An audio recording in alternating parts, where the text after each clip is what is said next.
सब्जी बेचने का काम करता है, जो जाके छोटी मोटी दुकान लगा के अपने परिवार का पेट पालता है, उसके ऊपर अत्याचार और जुल्म नहीं होना चाहिए, ना उस पे बुलडोजर चलना चाहिए, ना पुलिस की अवैध वसूली होनी चाहिए।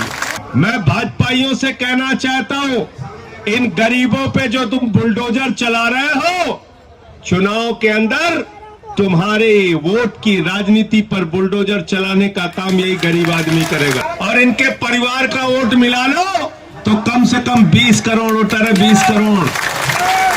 तो भाजपाइयों को बता देना, अगर गरीब आदमी का काम नहीं करोगे तो तुम्हारी जमानतें जब्त करके तुमको वापस भेजने का काम करेंगे। मुझे सुल्तानपुर में जब रेडी पटरी वालों के लिए लड़ाई लड़ रहा था, एक बार नहीं कई बार अरेस्ट हुआ हूं, जेल गया हूं। तो जो गरीब आदमी होता है, जो हम लोग हैं पसीना बहाने वाले, हम लोग ना इनके जेल से डरते हैं, ना लाठी से डरते हैं, इन बेईमानों का मुकाबला करेंगे, बिल्कुल मुकाबला करेंगे, चिंता मत करिए। और जो बात इन्होंने कही है, गरीब आदमी को नहीं उजाड़ने के लिए एक्ट बना, वो एक्ट बना लंबी लड़ाई के बाद, लंबी लड़ाई के बाद। अब अगर वो एक्ट बन गया है, उसके एक्ट का वायलेशन हो रहा है, उस एक्ट को नहीं माना जा रहा है, उजाड़ा जा रहा है लोगों को, तो जो अधिकारी या पुलिस वाला उस एक्ट के खिलाफ गरीबों को उजाड़ने का काम करेगा, उसको भी जेल भेजने का प्रावधान होना चाहिए। ये बात मैं पार्लियामेंट के अंदर जब अगला सत्र होगा तो जरूर उठाऊंगा। धन्यवाद। पूरे देश में रेडी पटरी वालों को इकट्ठा किया और एक ही मांग की कि गरीब आदमी जो गर्मी की दोपहरिया में अपना ठेला लगा के व्यापार करता है, जो बरसात हो ठंड हो गलियों में जाके सब्जी बेचने का काम करता है, जो जाके छोटी मोटी दुकान लगा के अपने परिवार का पेट पालता है, उसके ऊपर अत्याचार और जुल्म नहीं होना चाहिए, ना उस पे बुलडोजर चलना चाहिए, ना पुलिस की अवैध वसूली होनी चाहिए। 2014 में इस देश के अंदर एक कानून बना, एक्ट बना, वेंडर्स के लिए एक्ट बना, और उस एक्ट के अंदर कहा गया कि किसी भी रेडी पटरी वाले व्यक्ति को उजाड़ा नहीं जाएगा, उसके लिए वेंडर जोन बनाया जाएगा, यानी एक ऐसा क्षेत्र बनाया जाएगा जहां पर वो अपना रोजगार, अपना दुकान, अपना काम, व्यापार कर सके। और हर जोन के अंदर, हर नगर पालिका में, हर नगर निगम में टाउन वेंडिंग कमेटी बनाई जाएगी, जिसमें रेडी पटरी वालों के भी प्रतिनिधि होंगे और सरकारी अधिकारी भी होंगे। और कहीं भी अगर किसी को हटाना है तो पहले उसके लिए योजना बनेगी, नोटिस जारी किया जाएगा, ऐसे किसी को उजाड़ा नहीं जाएगा। लेकिन आज क्या हो रहा है, पूरे देश में भारतीय जनता पार्टी के लोग बुलडोजर चलाने का काम कर रहे हैं, बुलडोजर। मैं भाजपाइयों से कहना चाहता हूं, इन गरीबों पे जो तुम बुलडोजर चला रहे हो, चुनाव के अंदर तुम्हारे वोट की राजनीति पर बुलडोजर चलाने का काम यही गरीब आदमी करेगा। गरीब को उजाड़ना, इसी गरीब ने तुमको अपने कंधे पर बिठाकर विधायक बनाया, सांसद बनाया, मंत्री बनाया, देश का प्रधानमंत्री बनाया, और आज गरीबों की झुग्गियां उजाड़ी जाती है, गरीबों के दुकान उजाड़े जाते हैं, गरीबों के ठेले उजाड़े जाते हैं, रेडी पटरी के लोगों को उजाड़ा जाता है।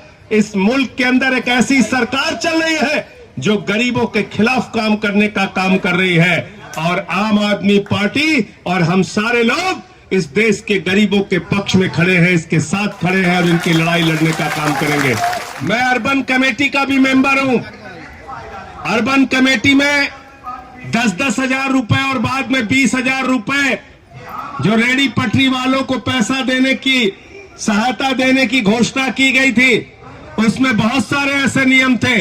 बैंक में जाओ तो 700 रुपए, 800 रुपए एफिडेविट बनवाओ, बार बार बैंक के चक्कर लगाओ 10,000 रुपए पाने के लिए, अपनी दुकान बंद करके बार बार बैंक में दौड़ो।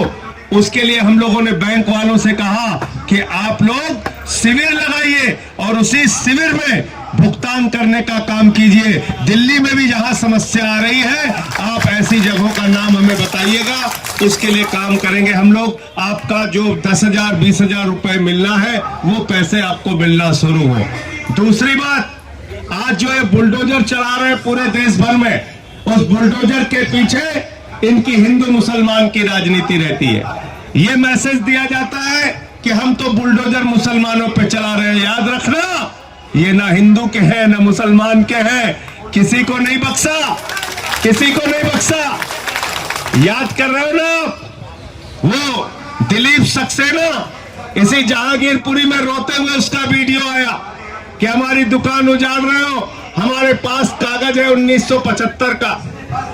उजाड़ रहे दुकान, कोई नियम नहीं मानना, कोई कानून नहीं मानना, बुलडोजर लेके चल पड़े और हर इलाके में दहशत बन गया है बुलडोजर। बुलडोजर अतिक्रमण हटाने के नाम पर भाजपा जो चला रहे हैं, ये अतिक्रमण हटाने के लिए बुलडोजर नहीं है, ये बुलडोजर है वसूली के लिए, भ्रष्टाचार के लिए, दलाली के लिए, लूट के लिए चलाया जा रहा है। लूट के लिए चलाने का काम कर रहे हैं। इनके पार्षद निकल पड़े, इनके सारे नेता निकल पड़े, इनके मेयर निकल पड़े, हर जगह लूटखोरी, भ्रष्टाचार, बेईमानी। 15 साल से एमसीडी में भारतीय जनता पार्टी की सरकार, आज जगह जगह अतिक्रमण कराने के नाम पे, पहले अतिक्रमण कराने का पैसा लेते हो, फिर अतिक्रमण हटाने उजाड़ने के नाम पे वसूली कर रहे हो। धंधा बना लिया भाजपाइयों ने। इसलिए इनकी असलियत को हम सारे लोग पहचान चुके हैं। संसद से लेकर सड़क तक आपका ये जो कानून है, ये कानून जमीन पर लागू हो, इसकी लड़ाई लड़ने का काम हम लोग करेंगे। कानून बन गया, जब चाहोगे किसी को भी उजाड़ के फेंक दोगे, जब चाहोगे गरीब के सीने पे बुलडोजर चला दोगे। ये बुलडोजर की राजनीति अब चलने वाली नहीं है। इसके खिलाफ देश का गरीब आदमी खड़ा हो चुका है और आपकी संख्या कम नहीं है। याद रखना, अगर खाली इस देश के रेहड़ी पटरी वाले इकट्ठा हो जाए तो किसी भी पार्टी की जमानत जब्त करा सकते हैं, किसी भी पार्टी की जमानत। कम से कम 4-5 करोड़ रेहड़ी पटरी वाले हैं पूरे हिंदुस्तान में, और इनके परिवार का वोट मिला लो तो कम से कम 20 करोड़ वोटर है, 20 करोड़।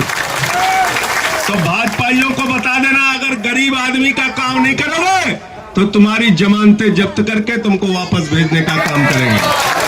और रेहड़ी पटरी वालों से मैं कहना चाहता हूं, 16 साल तक तुम्हारे बीच में रह के काम किया, आज भी तुम्हारी लड़ाई लड़ रहा हूं। 16 साल तक रेहड़ी पटरी वालों के बीच में रह के मैंने काम किया। दादा जानते हैं इस बात को अच्छी तरीके से। इसलिए मैं आपसे कहना चाहता हूं, आप जाति के चक्कर में मत फंसो, धर्म के चक्कर में मत फंसो। रेहड़ी पटरी वाले और गरीब आदमी का एक ही मजहब है, उसका रोजगार, और जो लोग उसके रोजगार को छीनने का काम करेंगे। गरीब आदमी का एक ही मजहब है, उसके बच्चे की भूख, उसका एक ही मजहब है, उसके बच्चे के स्कूल, उसका एक ही मजहब है, उसके लिए अस्पताल, उसके लिए सड़कें, उसकी जिंदगी में खुशहाली, यही हमारा मजहब है, यही हमारा धर्म है। और इसको जो छीनने का काम करेगा, हम उसके लिए लड़ाई लड़ने का काम करेंगे, उसके खिलाफ खड़े होने का काम करेंगे, उसकी जमानतें जब्त कराने का काम करेंगे। मैं और मेरी पार्टी हमेशा से रेहड़ी पटरी वालों के पक्ष में रही है, आगे भी रहेगी। और मैं आपको इतना यकीन दिलाना चाहता हूं, संसद होगी, सड़क होगी, जब भी आप आवाज लगाओगे, पहले भी आपके साथ खड़ा रहा, आगे भी आपके साथ खड़ा रहूंगा। आज जो सरकारें 1,000, 5,000 और 50,000 नौकरियां नहीं दे पा रही हैं, स्ट्रीट वेंडिंग के लोग, रेहड़ी पटरी वाले लोग, पूरे देश में करोड़ों लोगों को रोजगार देके रखा है। ये देश के असली देशभक्त हैं, ये देश के असली राष्ट्रभक्त हैं। आप सभी साथियों को मेरा नमन है। आपके बीच अभी संसद, देश की संसद में एक मजबूत आवाज उठाने वाले नेता सांसद संजय सिंह जी होंगे।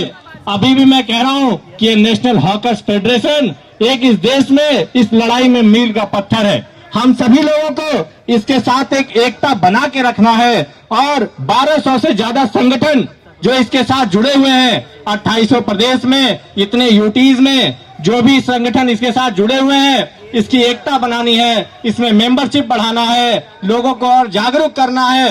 ये पहला ऐसा संगठन है। इसके मेमोरेंडम में मैंने एक चीज पढ़ी, इसका मेमोरेंडम माननीय अरविंद केजरीवाल जी को गया। वो अरविंद केजरीवाल जी जब अभी कनॉट प्लेस के कई साथियों को वहां के कुछ लोगों द्वारा गलत तरीके से हटा दिया गया, कोर्ट में पार्टी तक नहीं बनाया गया। आप समझिए मेरे खिलाफ मुकदमा चल रहा है और मुझे ही नहीं पता है कि मुझे कोर्ट में जाना है। और मेरे कई साथी, कई भाई ऐसे, जहां मैं भी शाम को जाता था, बैठता था, पूछता था क्या है, एक एक लोगों की दुकान पे 6-6 लोगों को रोजगार मिलता है, वो सब दुकानें बंद हो गई। और उसमें आप समझिए किस तरीके से, गलत तरीके से पीड़ित किया गया कि मेरे खिलाफ मुकदमा चला और मुझे ही कोर्ट में आने नहीं दिया गया और कोर्ट में फैसला आ गया।